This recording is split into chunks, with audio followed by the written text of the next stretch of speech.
Today, we are excited to have Monique Noble join us as a guest host for the Xibition Podcast. Monique recently interviewed our very special guest for today's episode, and so we're so happy to have her joining the panel. And I have to tell you, it is my absolute honor to introduce today's guest, a trailblazer in the world of reining and an inspiration to horse enthusiasts, that's tough to say 3 times fast, everywhere. You probably already know who I'm talking about, but the clues are coming here because on December 7th, 2024, KACI O'Rourke made history as the first woman to win the National Reining Horse Association Futurity Level 4 Open Championship. I can hear the applause going in the background. I can feel the excitement.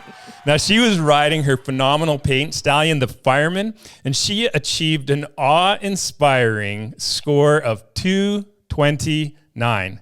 This solidified her place as a trailblazer in the Western-style equestrian sport. Now, we're going to learn more about KACI today, but from what I understand is her journey began on her family's Pond Hill Ranch back in Castleton, Vermont, where her love for reining blossomed at just 10 years of age. By 18, she turned professional, training under legends like Casey Deary and Craig Schmerzel. And in 2020, alongside her husband, she founded Pond Hill Performance Horses, and that's in Aubrey, Texas. And I believe that's where KACI's joining us from today. We're thrilled to have KACI with us today to share her incredible story, the magic behind her partnership with the Fireman, and her insights into what it takes to succeed at the highest level of reining. So please join me in welcoming KACI O'Rourke to the Xibition Podcast. Thank you guys for having me. Well, thank you for joining us. I can only imagine how busy your life was going up to the Futurity, but has it even become busier now that you are the world champion? You know, I mean, we're back to work like normal. It's been a lot of phone calls, a lot of that. So that's been great, and I appreciate, every one of them. But yeah, we haven't stopped for a second. So we're back on our now 3-year-olds and our 2-year-olds, and back on our older Derby horses, just gearing up for this year. So I'm sensing the humility. Is that you getting that sense as well? 100%. Humble. So then my guess is the pocket is a little deeper, but no, life is as usual. Like nothing changes in that regard. Is that fair? Yeah, I mean, and unfortunately, pretty much money's usually spent before it hits the bank account. So we're not high rolling or anything, but it definitely was a very nice bonus to a once in a lifetime experience. That's for sure. Well, you're just over a month into your incredible championship there. I mean, you talked there just briefly about phone calls and interviews and that type of thing, obviously coming and joining us here on the podcast. But are there other ways that are obvious that it's like, okay, life is a little different now that you are a world champion? We're fortunate to have had a really good group of customers and everything. I mean, we've gotten, calls on people wanting to send horses, and it's quite a few of those, but, we kind of stand by, our customers that have been there for us, through the whole journey and stuff. We have some really good horsepower, that we've been working on the whole time. Coming up, we have a really good group of 3-year-olds for this year, and we started a nice bunch. So, we're just trying to look to kind of step up a little bit every year and just continue to build our horsepower, build our clients' businesses, and work with them. I mean, it honestly hasn't really sunk in a whole lot. I mean, it definitely sinks in, but I have to remind myself pretty much on a daily basis that it actually happened. So I think it'll probably take a while to really sink in. Yeah, that's fair. I hope it actually never sinks in for you. Yeah. I hope it just always just stays on the top there, and you're just always like, wow, this is amazing. And one thing you can tell just by talking with KACI and with Jack. They are just such humble people, and they have such great humor about things. Even after, I think it was the day after the win, Jack posted something on Facebook. Hey, does anybody have an extra truck that could haul a trailer back to Texas? Because of course they won their trailer. So yeah, it's just the humor and the just the way you guys handle this sort of thing. Even going up to it, talking to everybody afterwards, it's just been so graceful. Yeah, no, I really appreciate you saying that. And I mean, that's kind of where we've come from. I mean, I feel like we have really worked our way up and kind of worked our way up from the bottom. And I'm fortunate that both of us are kind of come from the same mentality, and we're both very forward thinking, future thinking people. And for better or for worse, it's we're very hungry to continue to do better. And so there was definitely, I think we were both very motivated after the Futurity. I mean, there was more so than a sense of just like wanting to like relish in it, which we did. I mean, we just kind of wanted to get back, and, we knew that the horses at home, they didn't know that we just won. So, we needed to get back at them and get ready for next year. So I really think we have a really nice group of 3-year-olds that for both of us, that we're both really excited about. And I mean, you never know, but, so we're always thinking, to the next thing. Yeah.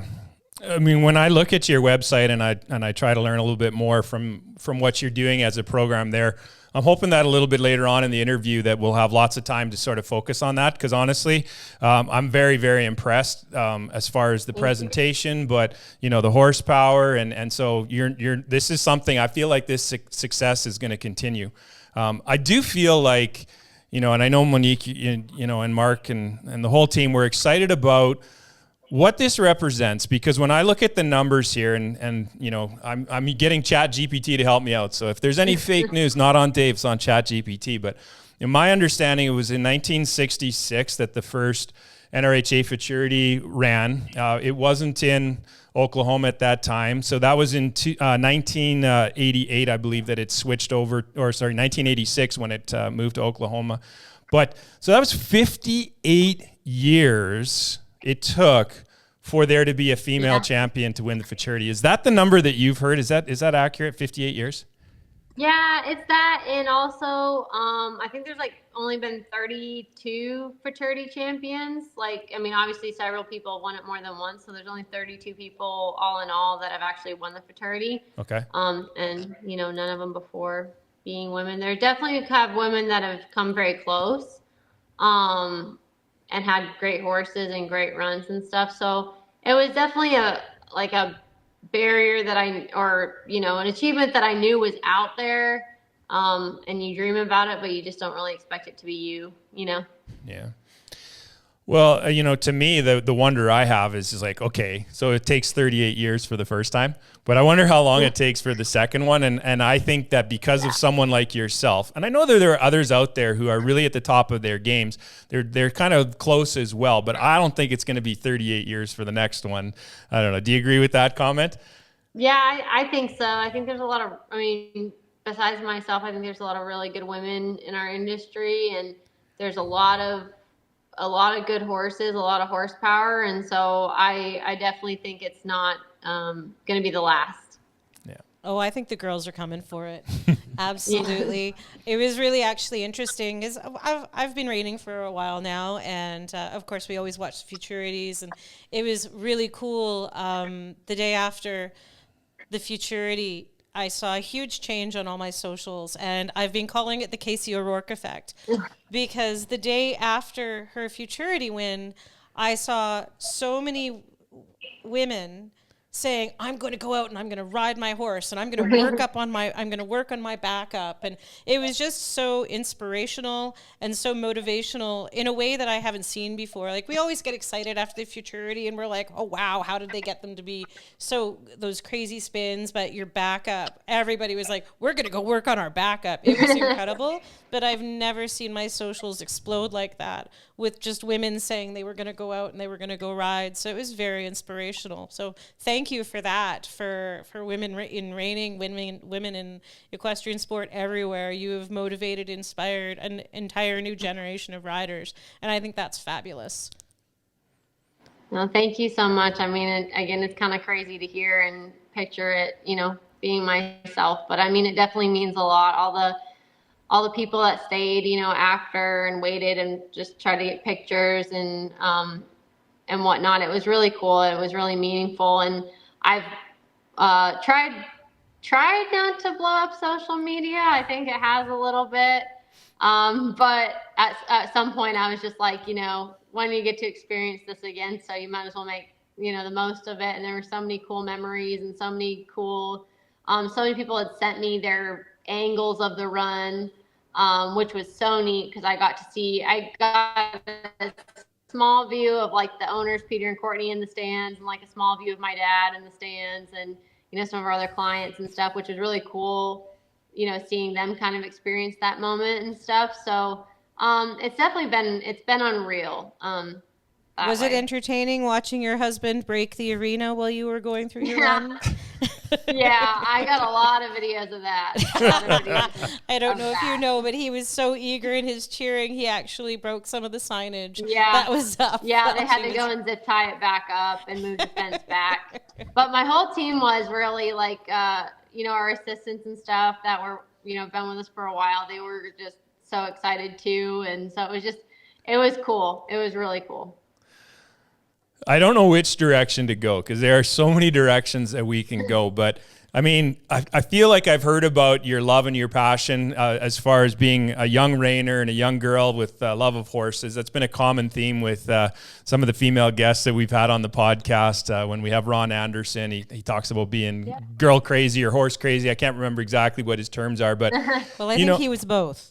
Well, sure, of course. Yeah, that is a good point, Monique. You said was, I think. Fair enough. Maybe I think he is both. I don't know if you've had a chance to know who this Ron Anderson character is, KACI, but maybe one day you'll get to know the legend that a great announcer up here and a host on this podcast, but he's not here with us today. But no, so I don't know. At one point in time, did you know that this was possible? Like, because it said here in the intro I read, 18, that's when you turn professional. Like, was it immediately at that, like, was it 17, 16, you're like, this is my path, or you're just like, I'm going to try? Like, what was that journey like? So, I mean, I think I had a path set in horses in general pretty early on, just with my upbringing. I started reining when I was 12. About the time I was 16, I really felt that I wanted to train horses, and I felt, that reining horses, and that's what I wanted to do with my life. And I was kind of shy about it. I didn't tell a lot of people, and maybe that's just a confidence thing. Like I didn't really know if, others would kind of believe in me the same way I kind of did. I was really fortunate that I had both my parents were very much behind me the whole time. But I was also like, having said that, even though I was a little shy about it, I was very certain. So I knew that's what I wanted to do. I mean, just hands down. And you dream about, a moment kind of like this, or, you read the Reiner, when I was young and flip through the pages, and just, I remember the issues with Wimpy's Little Chick, on the cover, month after month after month, and, just dreaming that could be you. And then, I mean, it's been a long, I'm still young, but it's been a long journey. It's, been a long road in that sense. And I mean, I think you always have to have that kind of belief or hope in something like, that run that we had. But yeah, it takes a long time. And I'm still young, so I still have quite a long ways to go. I sure hope, but, yeah, it's kind of been something that's been my complete life, for 15 years, I suppose. Yeah, we had a guest on who just talked about like having a dream run like you got to have on the Fireman, and that can actually be a bit of a challenge then moving forward, because you know what that was, you know what it felt like, and you're gonna have to chase that dream now to get that feeling back. And so, you know, but I'm guessing you're not gonna shy away from that challenge. Is that no, absolutely. And I'm really fortunate. I mean, I think that horse even has more in him. And you know, we have him, but I'm fortunate that we have, you know, other horses too that we're really excited about. Like I said, the 3-year-olds that we have this year, I'm really excited about. I don't think anyone should or could be as bold as to, you know, sit here and expect to win the Futurity, you know, immediately again. I think there's so many factors that go into it, but I definitely think we have horses that are capable, or at least seem so now. But, you know, I'll show the Fireman again this summer and stuff. So I think he's got more in him. So we'll be going after it. That's for sure. Well, I know that there were that people helped you along the way. Again, I mentioned them in the intro, but we actually have a special guest. I believe she's going to join us. Are we good with that, Eric? Yeah, because someone who was a part of one of your stops along the way. There she is. Can you see Shelby Mitchell on the screen? How's it going? Good. How are you? Good. I see you're out riding. I have to, Casey. You know, after your run, I know you've heard it many, many times, but you know, the inspiration, you just got to keep pushing forward. No, boy. Well, that's awesome. No, that's great. No, Shelby came up right after we kind of found out that we won, and it was really, really special because you were there for a big part of it. Yeah, it was so awesome to see KACI and Jack both go through this whole experience. You know, in this whole industry, yeah, KACI was showing, but it's the behind the scenes, and we all know Jack is the farrier, the groom, colt starter. He's all of it. So it was a team effort from both of them, and you know, their whole entire team, you know, their assistants and vets and all that as well. But no, it was an honor to be there and an honor to give her that hug right after, even though she still didn't believe it was truly happening. I know. It was happening. It happened. We saw it, right, Shelby? So, hey, talk to me about you guys working together. Was that at Craig's? Is that where you guys worked together? Yeah, it was. And we would ride our horses together before work or after work or whenever we could. In the morning, we both had 3-year-olds that same year that we owned, you know, and showed together. And so that's really important, I think, when you're kind of, I mean, at any stage, but especially at that stage too, is to have somebody that's kind of going through the same things as you know, experiencing all the ups and downs, and can just kind of be there for you along the way. Shelby actually is pretty much the matchmaker in a sense that, you know, that when Jack and I got together. So she's the reason essentially, because when she went to go pick him up from the airport and she had to take him grocery shopping, she insisted that I come, you know, just because we, you know, had nothing better to do, I guess. So she's the instigator. Oh, that's great information. Good job, Shelby. I do believe I actually gave him a talking to and said, Jack, do not hurt her. Do not break her heart. I was like, if I find out you did this, I will personally. Now, Jack, a lot of people don't know, he's a fanatic for milk. He loves his milk. Yeah. So I pretty much tried to take that away from him, saying, if you hurt her, I will take your milk away. So he hadn't even unpacked his bags from getting there. That's a fair threat.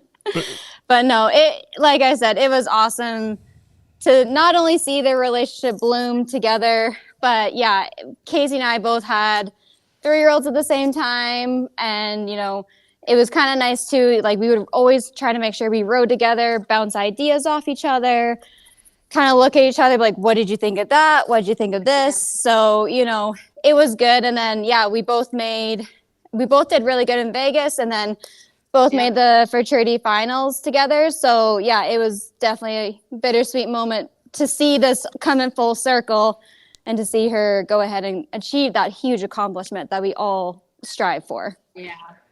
Shelby, as a young trainer, sorry, I hope I'm not cutting you off there, KACI. As a young trainer, are you inspired like we've talked about earlier? Because Shelby was waiting in the weeds there. She's heard what we were chatting about with you earlier. But do you feel that inspiration, Shelby? Oh, I felt it from even when she worked for KC Deary, you know, all of us assistants, you know, at that time, that's all we strive for. And, you know, we bust our butts 24/7. That's the thing, is we don't have a 9-to-5 job. We're here 24/7, you know, knowing Casey and Jack too, they treat those horses like they're their own. And that's also how I strive to be as well. So, you know, when these kind of wins and monumental things happen, it really does mean more than just the win, right? Because like I said, the clients become family, the horses become family. So at the end of the day, it's all there. But no, KACI, she's always been very, very driven and very inspired. And like I said, we all try to be like that and strive every day. And, you know, I rode with KACI the morning before the Futurity finals.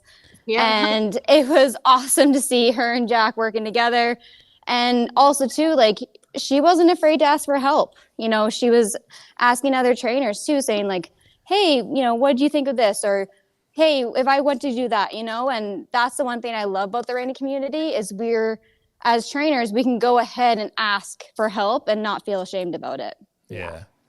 We've heard a lot about that on the podcast, where how strong that friendship, camaraderie, whatever, support. I mean, I remember you telling me that story a couple of weeks back, Shelby, and you were just saying like essentially they were giving KACI tips to then beat them in the final, and that's okay. They probably, I don't know if I'll keep getting tips or not, but I took advantage of it while I could. But I mean, I think that is important, and that's one thing that's great about our industry is like, I mean, everybody knows like a win like that or like the good runs, they come really hard.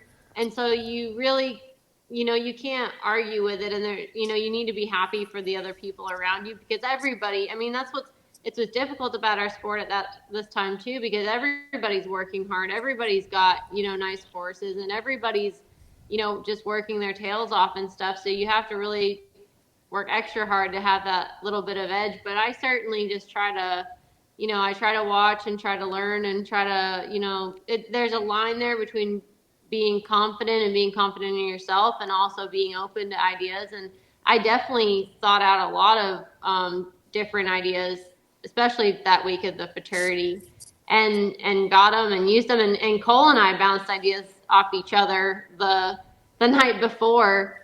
You know, he helped me a bit too, which, you know, and then he was reserved in the end, right? Yeah. Yeah. But it's important because, I mean, everybody's trying, and we put so much into it that, you know, you can't help but be supportive of other people. You know, it's so easy to talk about and focus on this incredible climax that happened back in December, but Shelby, you had mentioned to me the question that you suggested that we ask, which was, do you have advice for a younger trainer? Like, or, you know, even put it in the context of what was the advice you would have given yourself back when you're 18, 19 years old and you're just making that switch? Like, what would some of those tips and tricks be for the up and comer? Oh, me. Yeah, that's to you, KACI. I mean, I would say, I think like when I look at people now, even people that come work for us, I mean, I always look for somebody that has a lot of grit, because you're going to have ups and downs in this.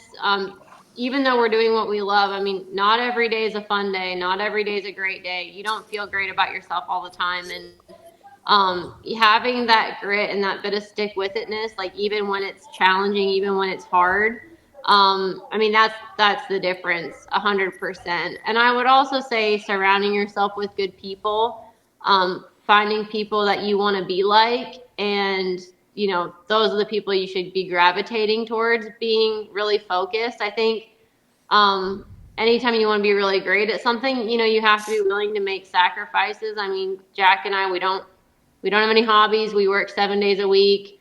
You know, I was here at 5 o'clock this morning, and we were here till 9 o'clock last night. And so, you know, we, you know, don't really have other things that we do per se, but we're just happy doing, you know, for at least for now, we're happy doing what we are. And so I think that you need to be willing, if you want to be, don't expect to be great and not be willing to make the sacrifices for it, I think.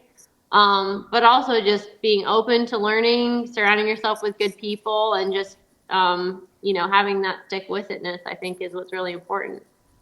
Sounds like good advice.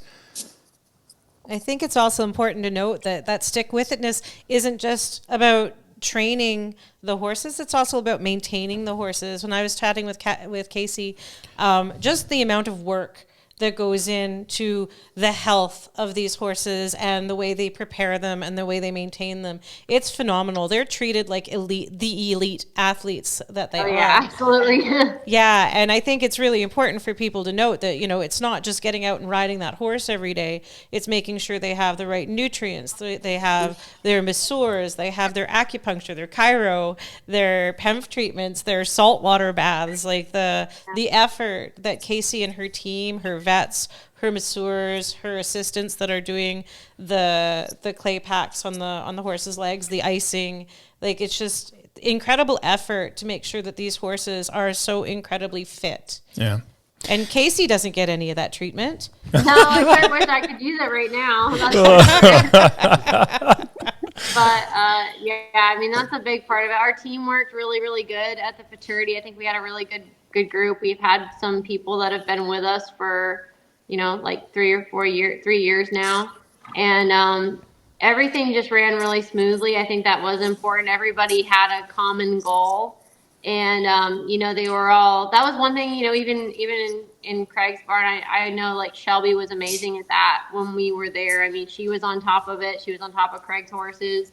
You know, she had been there a little while when I got there, so I was trying to kind of follow her lead. But I think it's sometimes underappreciated how much that how important the role is, you know, having that person there. You know, this year, you know, our assistant Taylor that's been with us for 3 or 4 years, you know, she really knows everything. You know, her goal is, I mean, she's as driven for it as we are, and she wants us to win. And, you know, Shelby was the same when we were with Craig, as far as, you know, the amount of detail and the dedication that would go into it, to making sure that those horses were right where they needed to be, were feeling their very best. That's really understated, I think. There's no question. Like, we just interviewed Steve Ross a couple weeks back, and he talked about that. Fireman's final championship run, the 229, like still so much gas in the tank, so much try. Yeah. You know, it was incredible. And so I thank you for asking that question, Monique, and making those comments. Because honestly, to me, across all the other horses that I saw in the finals, the Fireman was a step above. And I'm sure there's just so much that went in to giving that opportunity to him and for yourself to be successful. Yeah, I mean, one like little detail. I mean, we were very thoughtful about every single detail. I mean, one little thing is like, you know, we had stall cleaners at the show. They came around at about 3 or 4 o'clock, I think, to clean stalls. And one of my guys called me and said, "Hey, they're gonna clean Tiago's stall. He's sleeping. You want me to just tell him not to do it and to wait?" And I said, "Yeah, absolutely. Like, let him sleep." Mm-hmm. You know, so little things like that, as far as, you know, them being on top of seeing that he was sleeping, he was resting, and, you know, we're going to pay attention and not let them go in and wake him up. I mean, every little thing from that is important. I know I'm in a better mood when nobody wakes me up from a nap. Yeah. We don't want to do anything to put him in a bad mood. That's fair. That's fair. So, I just wanted to talk a little bit about your course. There are 2 KACIs in the reining world now. Have you noticed that's kind of been a couple? There's 3 of us, really. Okay. Because, I mean, so often, like, people will tell a story, and it seems to me, and maybe correct me if I'm wrong, but the KACI, if you don't specify, then everyone assumes you're talking about KACI Deary. And, of course, you got to work with KACI Deary. So do you want to talk a little bit about, what that experience was like? Because it seems to me that he is an exceptional gift to the community, and that you would have learned so much about so many different aspects of the industry. Yeah. I was with KACI for about 5 years. It was a great place for me to go at this stage in my life that I was at then. I think I did as much growing as a person there than as I did as a trainer. He kind of gave us the latitude to learn a lot, on our own. I was able to be there through a lot of his, great early wins. That was really, and I felt like in that position, I was definitely kind of his right-hand person as far as making sure his horses were tended to the way that they needed to be, and that he had everything he needed to go and succeed. So it was definitely it was an important role. I think when I went to Craig's, I was kind of able to, take on a little bit more as a trainer.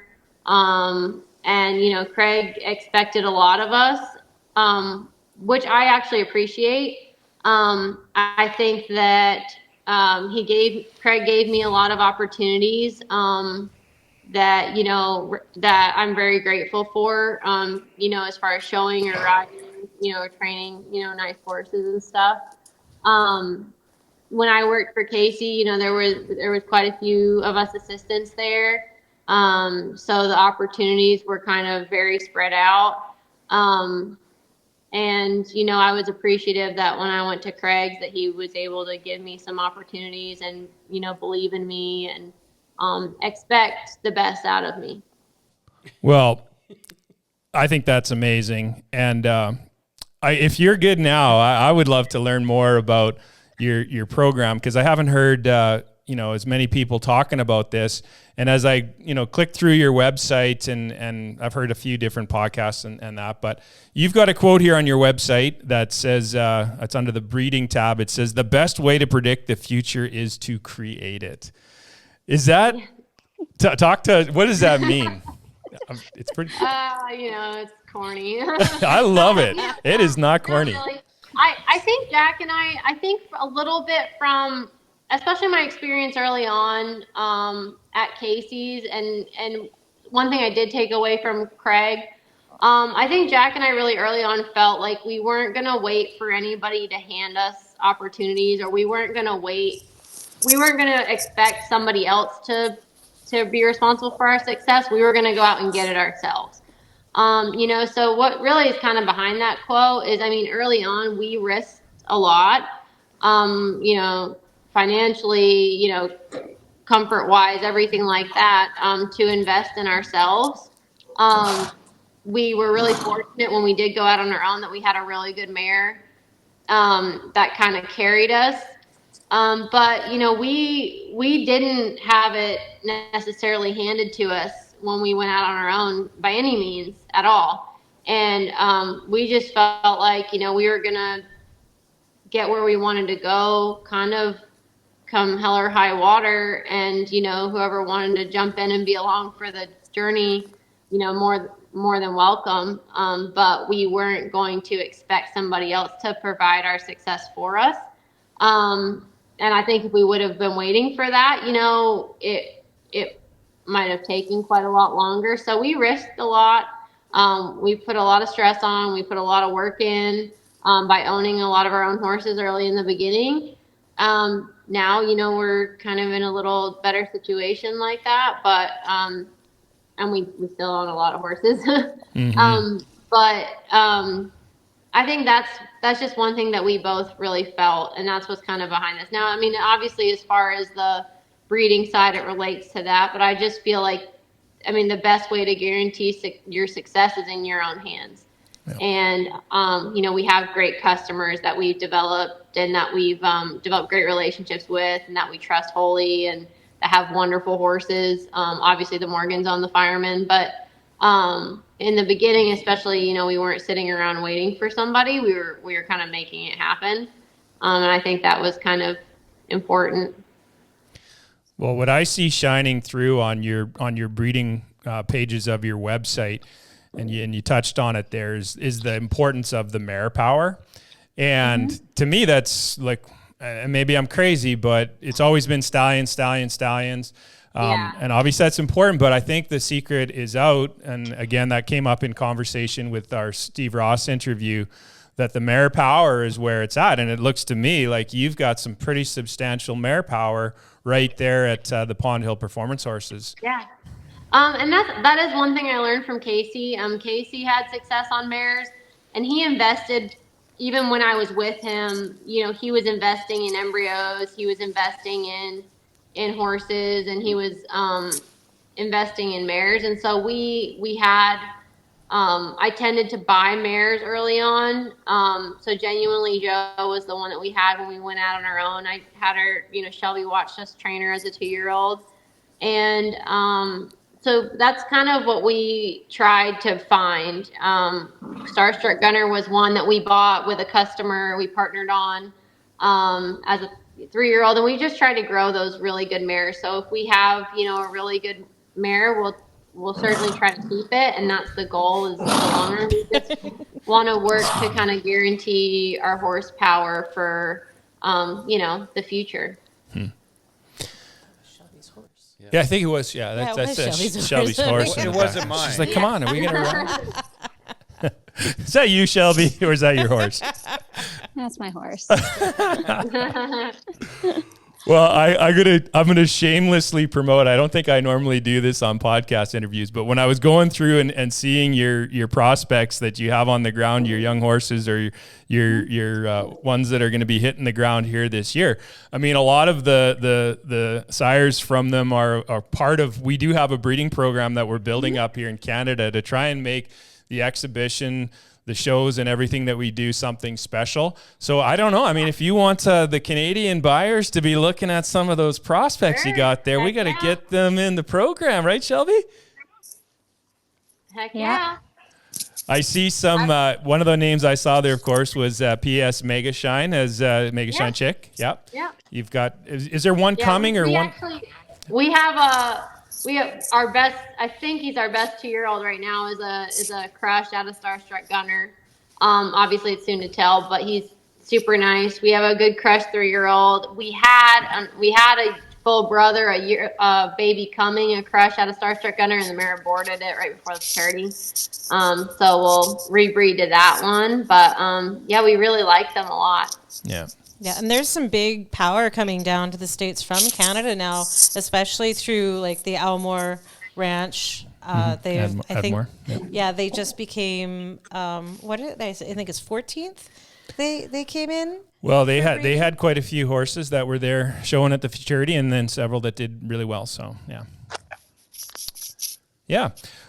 So as far as I don't know, should we talk about your friend the Fireman there, because obviously he's such a great teammate, but his story is interesting. I know that he came from Tamarack Ranch. I heard the story recently, of course, for those who listen to the NRHA's podcast. There was a story about it, but you know, what was your experience? What can you tell us that makes him so special? Yeah, I mean, I would just say, like, as a horse in general, I mean, he's always had a very special feel to him. He's incredibly intense and very intelligent, and he's very business oriented. He has a lot of effort, and sometimes in the beginning it was a little too much. So, you know, we had to do, my husband, Jack, I mean, he did all the work on him as a 2-year-old, and he spent a lot of time with him, and I think that was really important. He really believed in him before anybody else did. And I think, you know, we picked that horse out of the pasture as a yearling. And because of the way he looked, because of the way he loped, Jack had ridden, I think Shelby was there, but Jack had ridden Tiago's mom, Red Hot Walla. I mean, not trained her, but just loped her around or rode her a little or something. And really kind of thought she was a super, super nice mare. So we kind of believed in the breeding. He kind of had a special look to him. And just all along, we felt like that, you know, he was kind of a special talent. But I think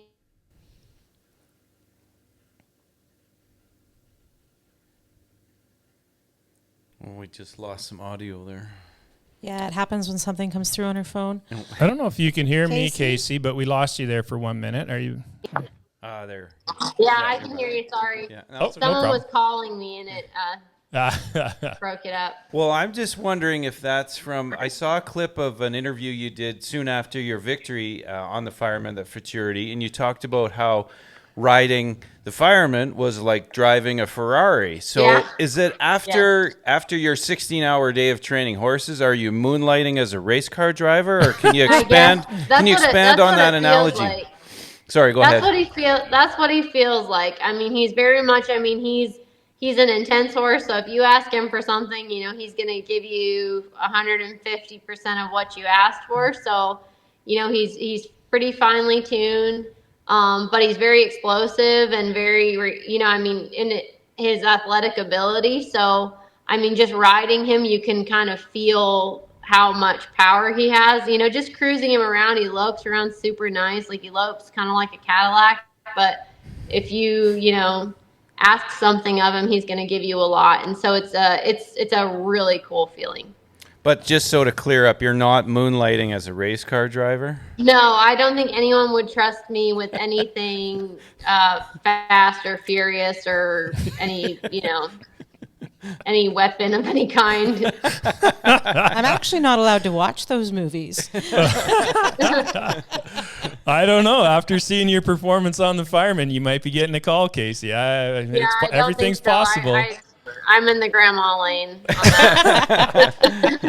I think it's really when KACI and I were talking, she talks about the Fireman in terms of, you know, he's just intense and he's explosive and stuff. But when she and I were talking, she also mentioned that doesn't mean that he's hot. He's not a hot horse. Right. He's just really a rapid thinker. So when you ask him something, he's like, okay, let's do it. And he does it like 150%.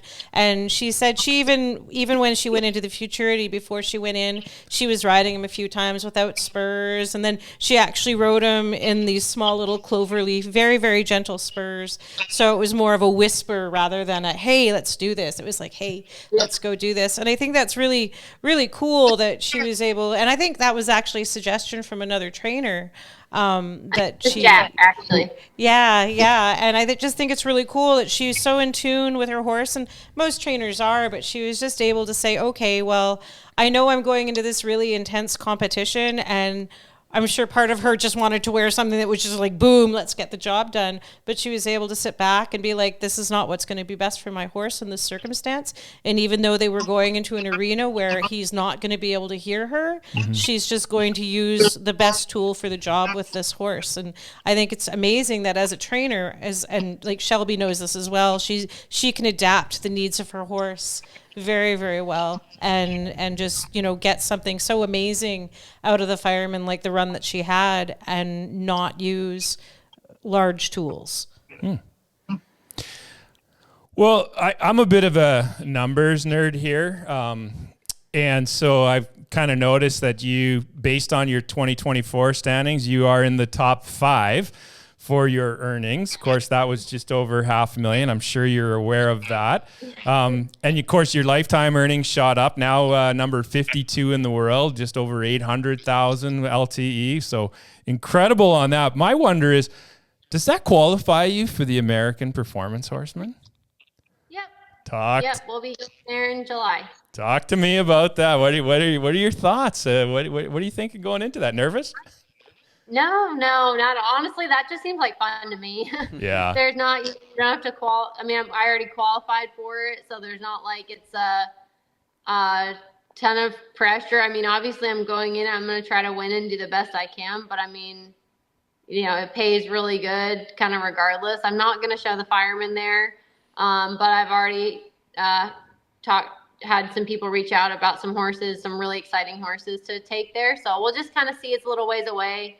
See what's happening with those horses, and you know, probably around May we'll have a good idea of who we're going to show there. But yeah, no, I'm just excited. That's just going to be a fun experience. I think you're going to have the majority of the NRHA fandom on your side. I that's what I believe, because we're all going to be on your side rooting for you there. So, do you know who your teammates are? No, I don't think you know that till, I don't know. Well, it used to be in March, so I don't know with the new schedule when they'll announce that. So I think it'll be cool though. I'm really excited. Yeah. Awesome. Well, I don't know, Shelby, we had to turn you down there because we were getting some static. I don't know if it was from your mic or your horse, but did you have any extra questions you wanted to bug KACI with before we let her get back onto her work of getting her next horses ready for the American I think KACI's got a lot on her plate for this year. Like I said, with that win, it's probably opened up a lot of opportunities and doors, which she totally deserves. So I could see her also competing for the Run for a Million as well. So hopefully that's another competition that we can all cheer her on as well. No, we're going to try. Jack's got a really good shot for that. He's taking the one that he's shown, made the level 4 finals on a couple of times. So I'm really excited for him. I just got a new horse in that I'm going to try for that. So we'll see. It was hard not taking the Fireman there, but I'm just gonna save him for the Derby. But I'm gonna try this year. We'll see. I haven't given him a shot yet. So the new horse I have, I'm just getting to know him now, and he definitely is very capable of it. So we'll see how it goes. But we're gonna give it a shot. Love it.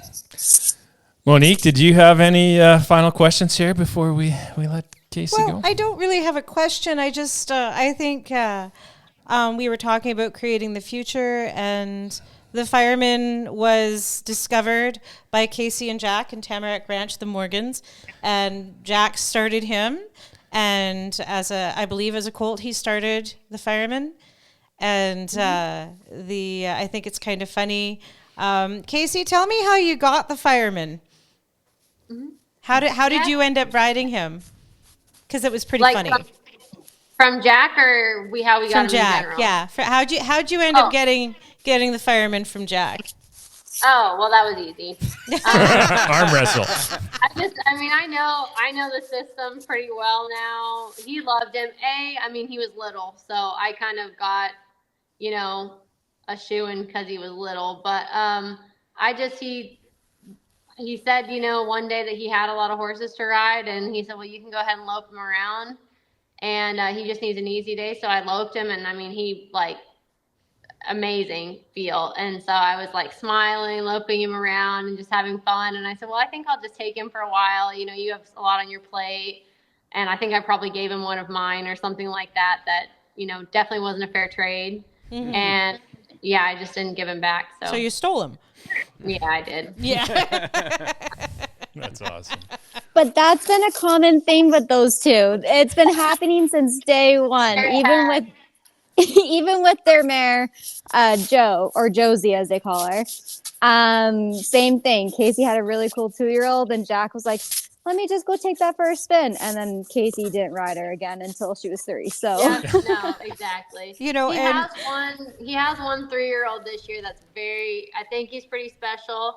And we started this thing a little bit where we kind of we alternate years on when we can call dibs on one. Last year was kind of his year, and he picked one, and I'm not allowed to even think about touching him, which is fine because I think he's really, really nice, but I think he gets along with Jack, and I'm really happy with mine.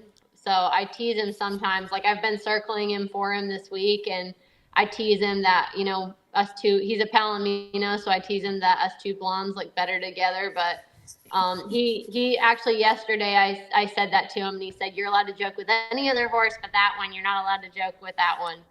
So don't even threaten it. And I was like, not mine. It's okay. I'm happy with what I got. It's fine. Sounds like you could maybe buy him off with a big glass of cold milk. So, and if you guys ever come right up here, Eric and Dave can corroborate me on this. I'll buy Jack a big glass of milk and have some with him. You'll have a friend for life. Yeah, sounds good. Won't you try and mix in some chocolate? Does Jack do the chocolate milk, or is it just the white milk? Usually just straight. Yeah.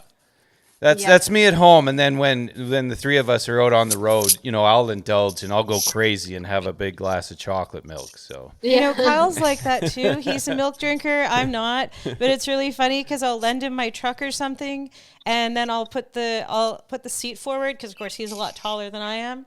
And all of a sudden it'll be like, I'm like, what is that? And there's like one of those chocolate milk jugs underneath the seat that I've just like run over with.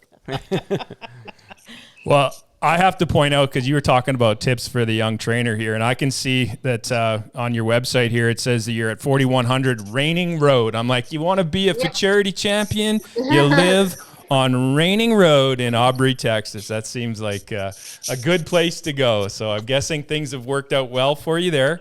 I just got to say, thank you so much for taking time away and being with us here today up in Canada. Yeah, I don't know if you know how passionate we are from your, how many other Canadians besides Shelby and that you've come to know, but we do. And we cheer for the little one, but you're not a little one anymore. I know that you're small in stature, haven't met you, but you're such a big person and you're having such a huge effect on the industry. Mark talked about the Fireman being a Ferrari, but I don't know if you're an F1 fan, but I think you're a McLaren, and between the two of you, it's quite a combination there. So nice one. Yeah, you like that, yeah. Thank you, KACI, for joining us. Incredible success in 2025. Can't wait to see where it goes, your journey. We're going to be following along, cheering really loud. Maybe not as loud as Jack, but yeah, absolutely. And Shelby will have to come down and visit us. Or you come up here and visit us. Yeah. Bring your I'm down for that. Come on up, bring KACI. your Lots of winter milk. jacket, but you're more than welcome. Yeah. hey, when you and Jack have time, which I know you don't, but when you do on your calendar, you see a little time, you let us know. We'll have you up here to run a trainer clinic. How's that sound? Yeah, that would be awesome. All right. Sounds ideal. Okay, I've already got one excited I'm non-pro right here. reserving a I'm sure spot. there's more. Okay. All right. Thank you guys again so from much. all of us. Thank you so much for your Thanks so much, time. We KACI. really appreciate it. Yeah. Thank Bye. you. Bye now. Bye-bye.